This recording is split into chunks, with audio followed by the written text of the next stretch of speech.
Hey everyone, it's Janine here from the Wealth Building Academy, and today I wanted to answer the question on whether or not you should take a job that actually pays you less.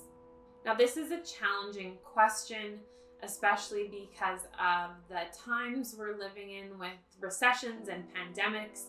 It can be challenging to get work. So if you're not working and you were being paid more before, but a job comes up that is probably going to pay you less, it's important to still take it because it is really any type of work that will help you, build your skill set and experience and line your bank account.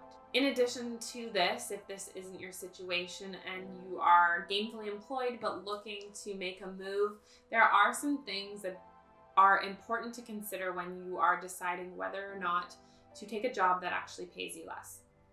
So the first is actually, can you negotiate for them to pay you the same amount that you're currently being compensated at your job? Or is there a way that they can make up this difference through long-term incentives or stocks or vacation days? Sometimes it doesn't necessarily need to be dollars in bank accounts. There are other ways around this. Now, if that's not the case, there are still some items that you should look at. Is this a job that you know you're going to love and have been looking at applying and getting involved in that industry for a long time? If that's the case, you may want to actually consider taking a job that is paying you less if you're unhappy in your current position. The second thing you want to consider is whether or not you are able to bridge the gap in those shortcomings. So it's important to actually calculate that difference between what's being deposited into your bank account currently and what is going to be deposited into your bank account at your new role. Now, you want to obviously be able to bridge this gap if possible through maybe some sort of passive income or a side hustle, if that is something that you're looking at. So make sure that you are calculating those amounts and you understand how you're going to be able to actually bridge those gaps over the year. Another way of doing this would obviously be lowering your expenses, but I do think sometimes it's easier to find ways to make more income.